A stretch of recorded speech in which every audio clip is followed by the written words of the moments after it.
What Allah dressed their light, not the stones, not the bricks. Allah never to dress bricks and stones. And funny that those people who run that area and they don't believe in any tabarak, why they sell the khiswa? If you bring a tabarak and a blessing from Madinah to Munawwara or from anywhere on earth, they say, no, why then you're selling the khiswa of Holy Kaaba? Maybe it makes a lot of money, but there's a tremendous barakah. Why? Because of the tajalli Allah dressing upon that fabric, upon those stones, but it's not directed to them, it's directed to the souls and the light that within them, the arwah that within them. That what makes it to be holy, and that's why when you come across holy people you describe them as your Kaaba and your Qibla. It takes tafakkur, because anyone who making sajda should be very clear that they are not making sajda for the Kaaba. Otherwise you are but parast, you are idol worshipper.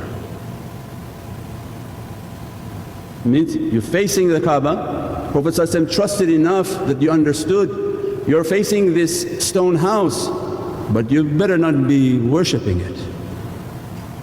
But then they come and they're rubbing themselves all over the stones. Means the people of marifah and the people of realities, they understood. They're bowing down to the majesty of the light that Allah emanating in that location. Not the stones, not the structure that man built, but the light that Allah is sending. And what is noble about that sanctuary, that no haram, is the location of all the souls that emanating and are continuously circumambulating within that precinct. Allah grant them that their souls never to leave, and they're in a continuous tawaf and a center of energy and tajalli, the dressing. And as a result Allah made the secrets of Hajj that you have to make 7 tawaf around that heart, around that holy Kaaba, which is symbolic of the Divinely heart. Where Allah says, if you want my presence, come and make tawaf, but this presence of mine you never find me. I'm a hidden treasure wanting to be known through the Nabiyeen, through the Siddiqeen, through the Shuhada and the Saliheen. And we said many times in our teachings that your association must have of the Saliheen. If you want to be with Allah in any association, you look to the association, and is there a Saliheen amongst them? If there's a Saliheen, there must be someone from the Shuhada. If they have no Ahl Shuhud and no Ahl Basira in their association, they are lacking from the Saliheen. Means they cannot accomplish to be Saliheen if they don't have somebody who's Shuhud, somebody who's not blind in their association. If somebody who's blind leading the association, everybody will be blind in the association. What didn't work for him or her won't work for 5,000 other people behind them.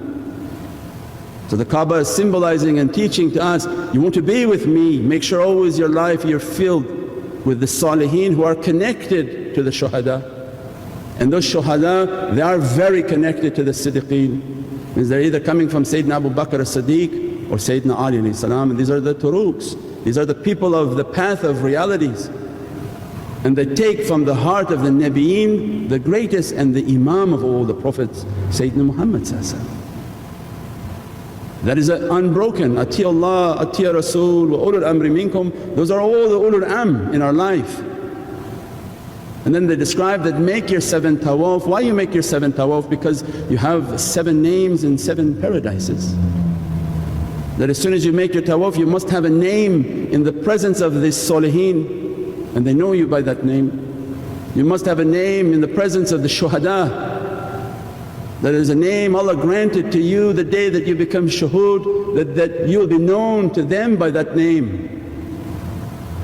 And you have a name amongst the Siddiqeen, that the day that Allah make you to be purified and truthful, that you inherit from them and they dress you from their secret, that you have a Siddiqiyya name in their presence. Means that's why we said the tawaf around the Kaaba is not a one-time tourist event, it's a lifelong event. It's the last of the pillars, because we're supposed to know all of its realities, then we make our Hajj. But now Hajj is the concept of you do everything bad and at the end when you saved up money for a nice vacation, you go, you don't really know what you're doing there, and you come home. And you say, okay, now I'm clean, I can go into the grave. That was not the reality that Prophet said for us. That without knowing it, you're idol worshipping, bowing down to something you don't understand its reality, circumambulating something you don't understand its purpose. Ahlul Marifah come into our lives and begin to teach us.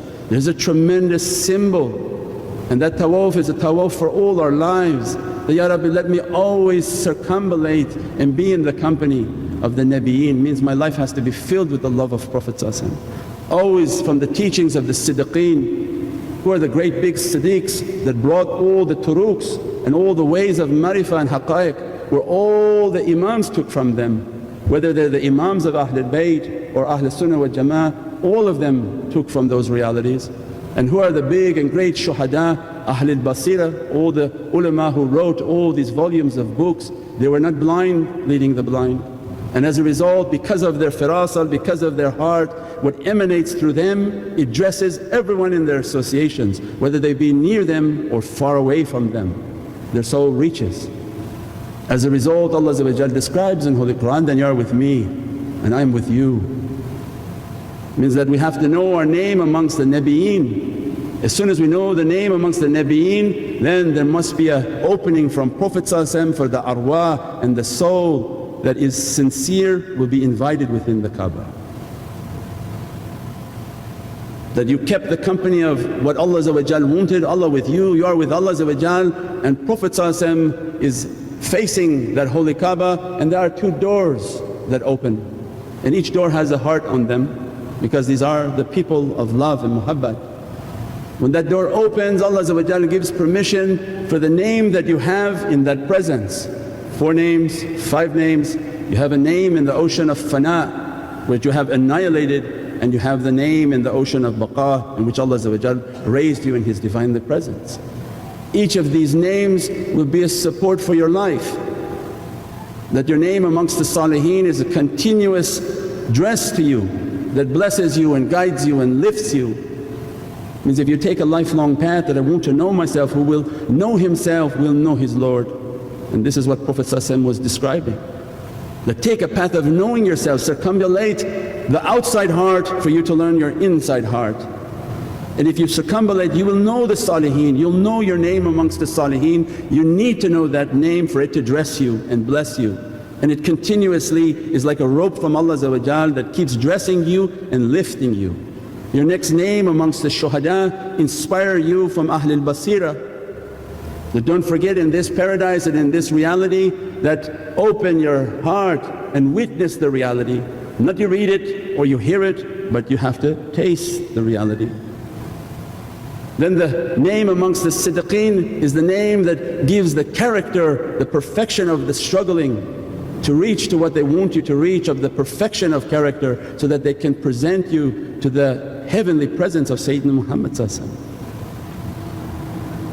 Al-Hajj al-Aswad is a description and a symbol for us that if you can reach the name amongst the Nabiyeen and reach to that reality, what's the symbol is not from dunya anymore. It means to kiss the black stone is as if you are kissing the right hand of Sayyidina Muhammad. What does it look like? A ring, it has a silver around it. That, Ya Rabbi, let me to reach to you. And Allah says in Qur'an, you want me? You can be shareek and think that you're reaching my presence, there's nothing like me. But you want me? Be with the Nabiyeen. So as soon as you get to Hajj al-Aswad, Ya Sayyidi, Ya Rasul Kareem, Ya Habib al-Azim, for God's sake please take me in, dress me, bless me, grant me my name amongst your presence. A noble name that we came from the oceans of the Siddiq. What's a noble name? Only with that noble name can you sit in the presence of Sayyidina Muhammad. That grant me that name, dress me from that name, and allow me an audience and a company in your heavenly presence. So all mashaykh have a Muhammadan name, which includes the name of Sayyidina Muhammad on that name. And if Prophet grants that opening, what he grants? An accounting degree? He says, come to my heart.